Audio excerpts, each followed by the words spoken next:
Bueno, hablar de la coyuntura política de Venezuela en la historia contemporánea es algo bastante complejo, ya que son muchas las cosas que sucedieron en muy corto periodo de tiempo. Para el 89 se da ¿cómo se llama? El Caracazo, y realmente eso produjo una cantidad de saqueos a nivel nacional, ¿no? Por sobre todo en Caracas. Se supone que la gente espontáneamente sale de Guarena, esto se extiende a Caracas, pero más que todo hacia el oeste de Caracas. Eso fueron muchos días donde el que estaba en la presidencia, que era Carlos Andrés Pérez, suspendió una cantidad de garantías constitucionales para tratar de callar la voz de la gente, que se supone que salió espontáneamente. Salimos de allí en los años 80 precisamente, en finales de los 80, y sigue las diferentes situaciones que han ocurrido, porque todo esto condujo también al golpe militar que dio Hugo Chávez, que los adeptos a su causa no hablan de golpe, sino de rebelión militar, dándole respuesta a las necesidades del pueblo venezolano.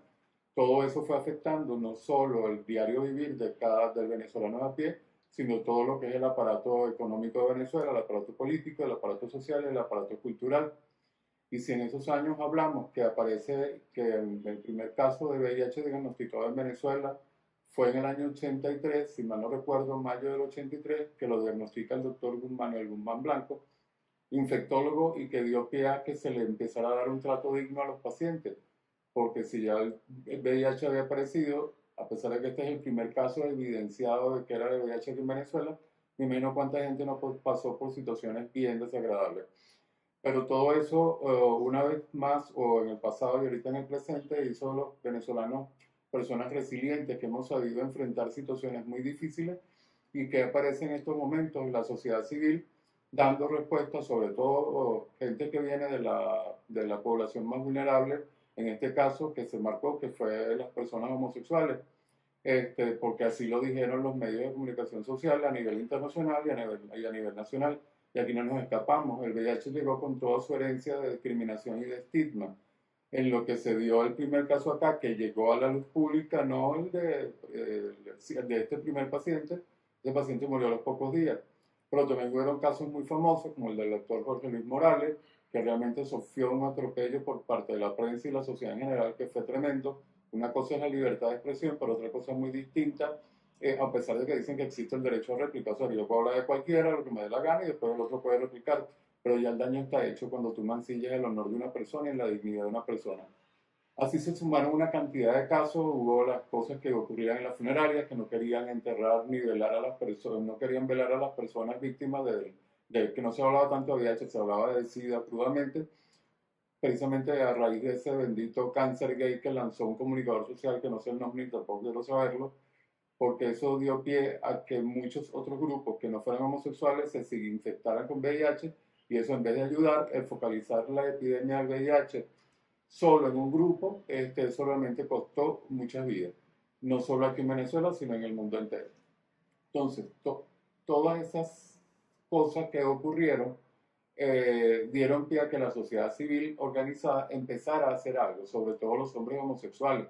En ese momento yo fui uno de los que participé para empezar a visitar hospitales, porque algo estaba ocurriendo muy feo en los hospitales caraqueños. Fue una situación muy dantesca, que realmente fue muerte sobre muerte, sobre muerte, sobre muerte, y no solo era morirse, era también morirse como sin dignidad, morirse sin principios, morirse sin derechos, como lo peor del mundo. Una Sodoma y Gomorra cualquiera, donde todos estaban castigados por Dios por una preferencia sexual que debería de ser mucho más libre, y sobre todo en nuestro país, que he descubierto con el pasar del tiempo que seguimos tan puritanos y nunca ha habido voluntad política para hacer las cosas. Pero para no irme más allá, este, gracias a todas estas situaciones que fueron espantosas, nacimos personas que nos involucramos en la lucha contra el VIH. ¿Qué podíamos hacer en aquel momento?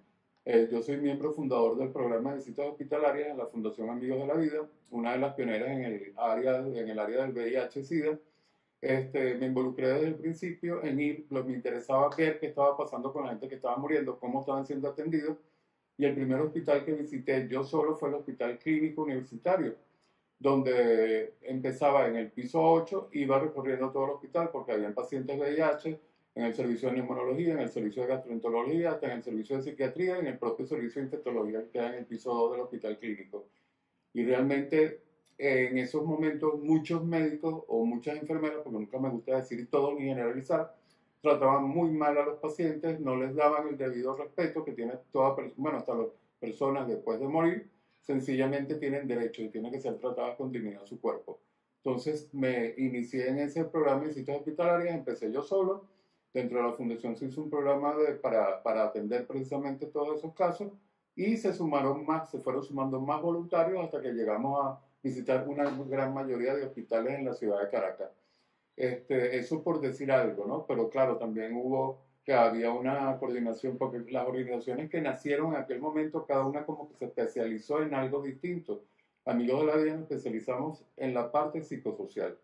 Aparte de las visitas privadas, se creó el programa de visitas a bares, discotecas y saunas, que correspondía a la coordinación de educación. Y bueno, para ustedes contar. Realmente la historia es muy larga y si me extiendo más, podemos estar aquí, yo no sé, por lo menos un año hablando de todo lo que fue esa época dantesca, pero gracias a Dios, todas estas organizaciones lograron que las personas con dignidad, a pesar de que el Estado venezolano ha sido poco diligente en las cosas, se ejerció la suficiente presión y digamos que se paró un poco el número de muertes, pero seguimos sin campañas de prevención, seguimos sin campañas de ningún tipo para evitar que más personas se sigan infectando y que más personas pasen por lo que significa, porque aunque lo comparan, que es igual que cualquier otra enfermedad crónica, el VIH tiene algo muy particular que es el estigma y la discriminación.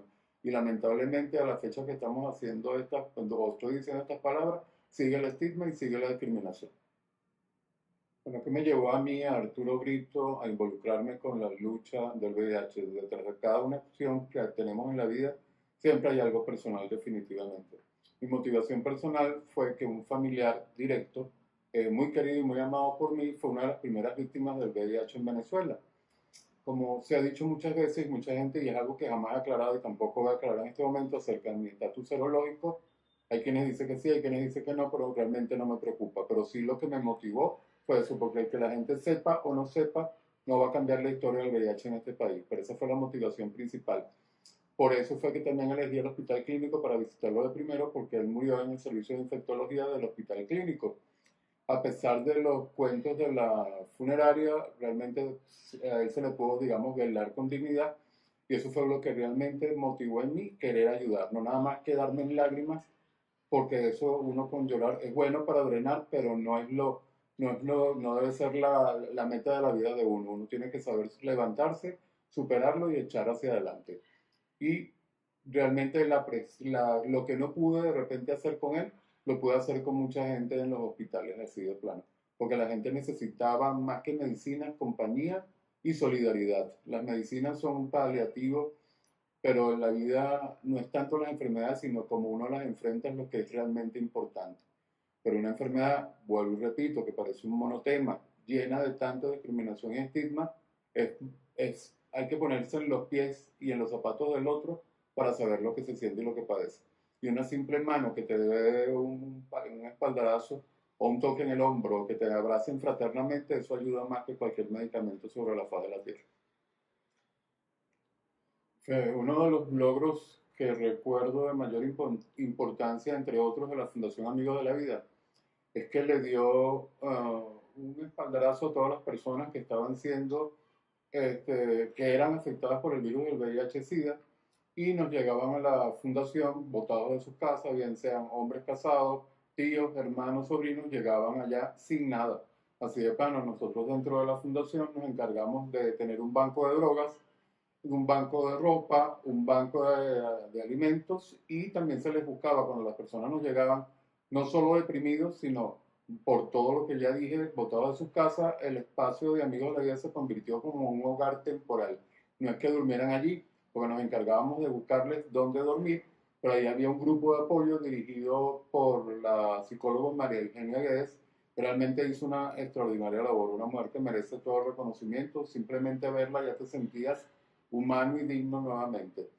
Entonces, el hecho de abarcar ese tratamiento psicológico importante para las personas afectadas ha sido para mí uno de los mayores logros, porque mucha gente que venía de estar sola y desahuciada en el mundo encontró allí el calor. Allí aprendí yo particularmente a abrazar. Yo pensaba que solamente se abrazaba a la mamá y a las parejas, ¿no?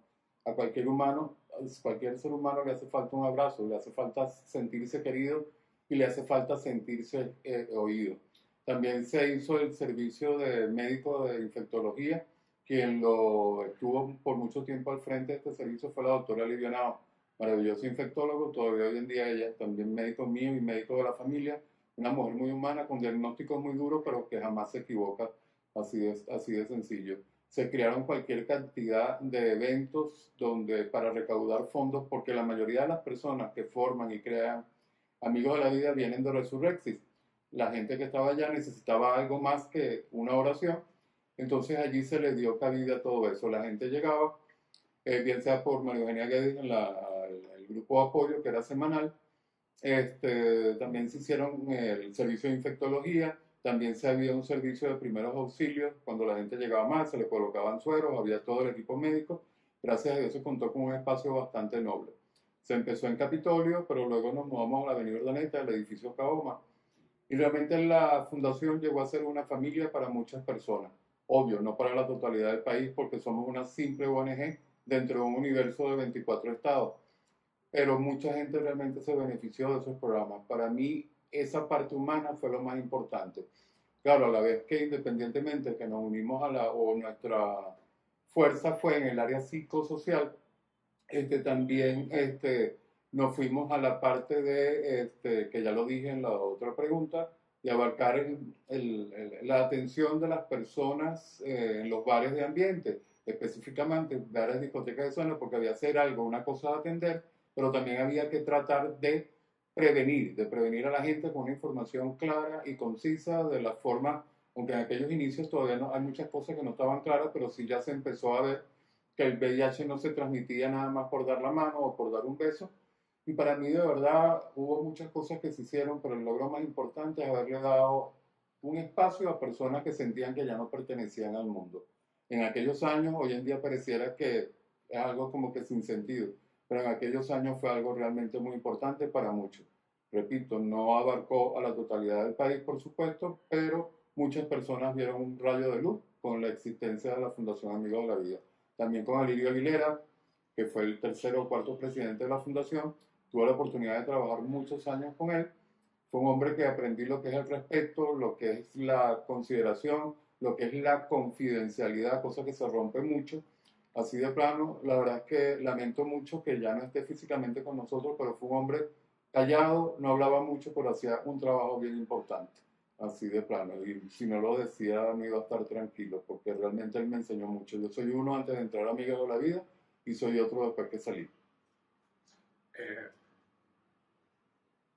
¿Cuáles serían los logros de la movilización en general? Pero sigo hablando. Ah. ¿Cuáles serían los logros de la movilización en general?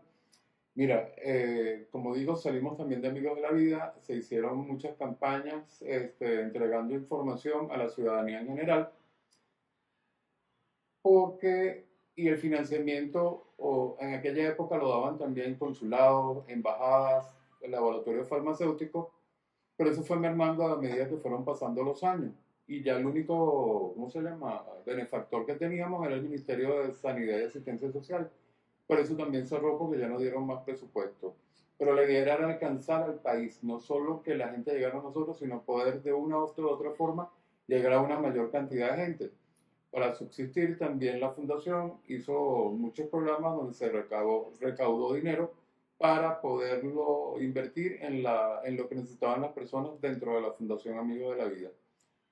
Pero obvio, sin dinero es poco menos que posible hacer algo. Y es una de las grandes fallas que tenemos, bueno, no tanto las organizaciones VIH que se estructuraron mucho mejor que las organizaciones de la diversidad sexual, porque aquí muy fácil desde afuera criticar, pero aquí realmente las organizaciones con lucha por los derechos humanos de la población LGBTI no tienen ni para comprarse un café. Entonces, si tú no tienes para programar nada, no solamente la palabra basta, hacen falta recursos para poder hacer un trabajo digno y de respeto. Y estamos en el año actualmente 2023 y seguimos en la misma situación. Yo creo que ahora la situación es peor que antes, porque antes de una u otra forma habían algunos benefactores, pero hoy en día no se cuentan con esos benefactores y no hay voluntad política tampoco. hasta los momentos he hablado de la Fundación Amigos de la Vida, porque obvio, fue la organización, mi casa madre, por decirlo de alguna forma, pero también todo lo que estaba ocurriendo con el VIH a nivel nacional permitió que en el territorio venezolano nacieran cualquier cantidad de organizaciones para la lucha contra el VIH, no solo en Caracas, sino también en estados de la República, en diferentes estados del Estado venezolano.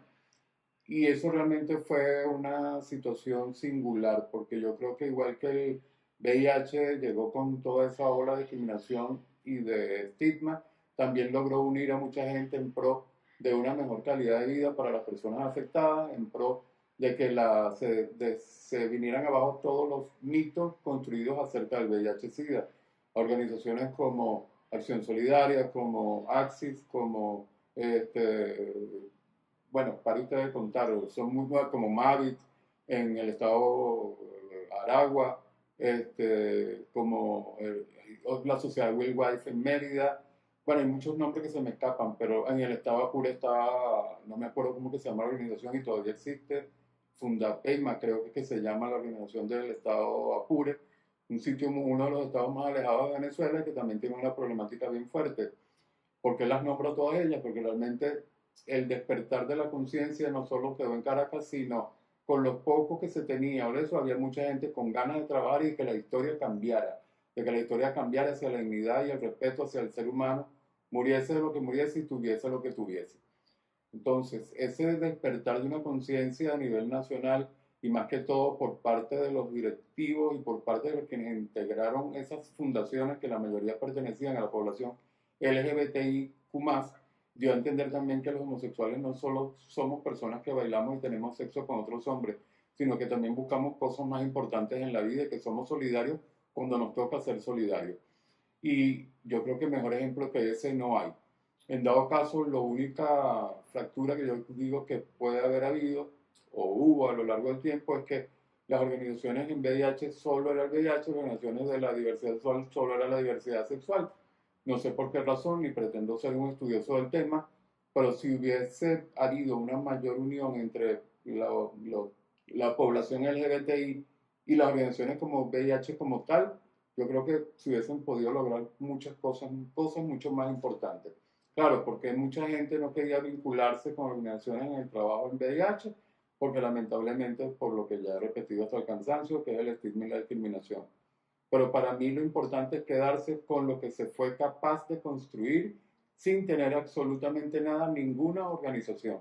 Entonces, fuimos capaces de hacer eso, somos capaces de hacer muchas más cosas en pro de la gente, en pro de los seres humanos, en pro de la población LGBTIQ+, en este caso, y espero que sigamos adelante y que nunca desmayemos nuestra fuerza. Mientras tengamos vida, tenemos que seguir aportando desde nuestros sitios, desde nuestros sitios de trabajo, de nuestra familia, aportando a que las cosas cambien, porque el futuro tiene que ser mejor y nos merecemos que sea mejor de lo que hasta ahorita ha sido.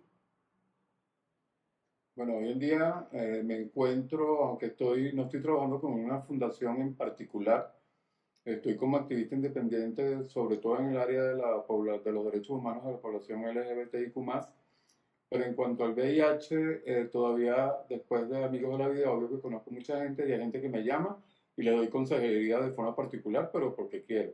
Ni recibo dinero por eso, ni tampoco lo pretendo. Gracias a Dios subsisto sin necesidad de hacer eso, lo puedo seguir haciendo libremente. Y estoy dedicado exclusivamente a eso y acompaño a las organizaciones que existen en Venezuela por la lucha de los derechos de la población en cualquier cantidad de cosas que se necesite. Allí estoy presente, ir a los ministerios públicos, presentar documentos, presentar reclamos, pero es una historia que lamentablemente siento que es cuesta arriba en nuestro país porque no hay la voluntad política para querer reconocer nuestros derechos, no hay por parte de las organizaciones tampoco, nos hace falta mucha más unión. El único, digamos, móvil social que existe es la marcha, que si bien es cierto, la defiendo y es necesario que siga habiendo la marcha por los derechos de la población en el mes de junio o julio, pero hace falta algo más que una visibilización, porque nosotros no sabemos ni cuántos somos en Venezuela, Obvio, al Estado tampoco le interesa, aunque sepa la cifra, no le interesa, trabajamos en base aproximada, pero cada vez que vamos a las entidades públicas a hacer algún reclamo somos 10 o 15 y muchos de esos personeros del gobierno nos lo han dicho. ¿Y dónde están ustedes? Ustedes son nada más la representación de la diversidad en este país. Obvio que no lo somos y lo hacen a propósito. Para que sigamos en este limbo en el que caímos, que no sabemos realmente hacia dónde nos dirigimos. Porque una respuesta rápida hacia el reconocimiento de los derechos no la veo de verdad. A veces me siento desanimado porque veo que aquí la cosa está como que muy lejos de nosotros y nos quedamos atrás en comparación con todos los países de América Latina. En la actualidad me dedico exclusivamente a eso, bueno, y también hago cosas a nivel personal. He estado dando charlas de motivación personal, de motivación empresarial. Gracias a Dios me han salido unos cuantos trabajos en esa área, pero en el VIH hay algo que siempre quise hacer, pero no lo estoy haciendo. Ojalá que pueda hacerlo, que es la población privada de libertad que es víctima del VIH. No sé qué está pasando con eso. Por mi trabajo en la Caja de Trabajo Penitenciario tuve la oportunidad de estar 7 años visitando cárceles en Venezuela por mi trabajo y vi que la realidad de las personas VIH y las mismas personas en diversidad sexual es una realidad muy dura. Porque he hablado hasta ahorita de los que están afuera, pero los que están privados de libertad parece que no existen para nadie. Y es algo que de verdad siempre me ha preocupado y ha sido mi interés participar en algo que tenga que ver, porque de la gente activista que yo conozco que tenía un trabajo bien importante era Mauricio Gutiérrez, pero ya Mauricio no está. Mauricio, por lo menos en las cárceles del área metropolitana, lo hacía.